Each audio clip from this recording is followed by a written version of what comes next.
All right. Talking about my very first time experience in the lecture hall in the UK. Honestly speaking, I never knew that English has got level until that very day. It was a shocking experience that I cannot easily forget. So I was a bit late to lecture because school resumed on the 18th, but I arrived UK on the 24th. So I went to my school on the 25th morning. I did registration on my own and then walked down to the information center where I was directed to my lecture hall. So I walked into my lecture hall. Yeah. After about 5 minutes, the lecturer showed up, Dr. Paul, because he's a doctor of psychology. So he walked in, he was going to be teaching psychology. And it was a general class, what we call the GNS class. It involved students from other departments. So it was a large hall with about 250 students. So I sat down. I was listening now, I was listening and waiting for the lecture to commence. Oh boy, this man started. As this man started the lecture, the first 2-3 minutes I couldn't pick anything. He was actually speaking English. I was like, where exactly am I? I thought they said this country, England, they are native English speakers. So what is this man speaking here now? So I was like, what language was this man actually using? 5-10 minutes, I wasn't really getting this man. He was speaking through his nostrils. Oh my god, I was sad. But then I sighted one black lady. I moved close to her seat, sat by her side, because I already had it at the back of my mind that every black person is a Nigerian. Oh my god. So when I tried to approach this girl, she gave me the opposite. In fact, her own accent was a different thing altogether. I was like, which kind of forming be this now? Are you not supposed to be a Nigerian? Inside of me, I didn't say that to her. But I was like, this girl is forming.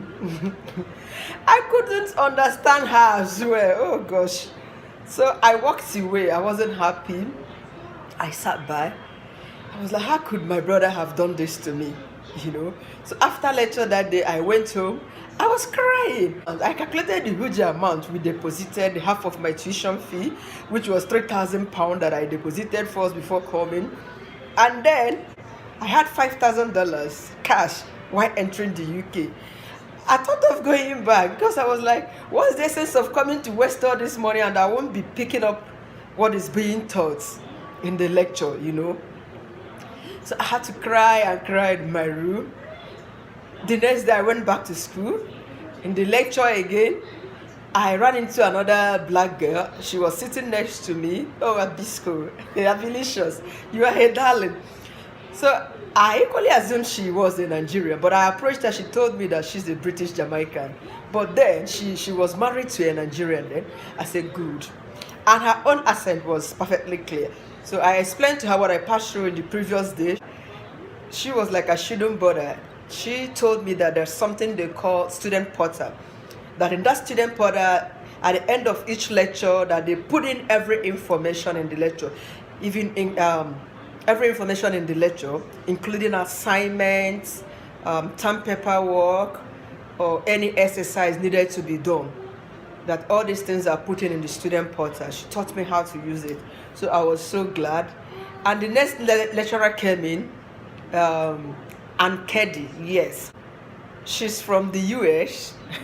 She too has her own accent. The American accent is something else, but it was clear, but she was, twisting her tongue to say all that, but I was able to understand her at least. So I became friends with Abisco. We exchanged numbers. We started communicating. But at the end of the lecture, she put me through a lot of stuff, assuring me that I would not have any problems at all. That she would always be there for me. And she explained to me that English accent differs. She told me that Dr. Paul came from Liverpool, and the people from Liverpool, they have conk English accent. Their English accent is very thick. She equally told me that people from Manchester, they have their English accent different from that of people from Bolton. So she actually helped me a lot. you know. And then I went back. I confided in my flatmates. I was then living with Sandra and Connie. They equally assured me that there's no problem, that they've been through all that, that is something that I have to get used to, you know, in time to come. But that was really a terrible experience. I never knew that English have different accents, just like what we have. If you come to Nigeria, I'm from the eastern part of Nigeria, and you know, the 5 states in the eastern part of Nigeria, a lot of them, each of them have different accents.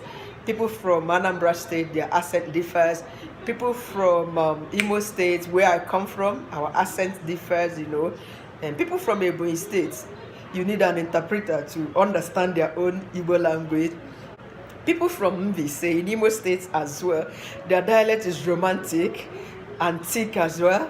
At times you would even need an interpreter to interpret it for you. So Igbo dialect differs. So this is the same way English accent varies in the UK. So that was my first experience. So the purpose of this video is to give you a pre-information about what you are expected to see should you go to the UK for study, or any country where English language is their native language. So do not be surprised when you see things like this. Do not be like me and say you would like to come back to where you were coming from. No, it's something to overcome, it's something to get used to. Yeah. Thank you for watching. So please do click on the subscribe button, like and comment. Yeah, catch up with you again. Thank you.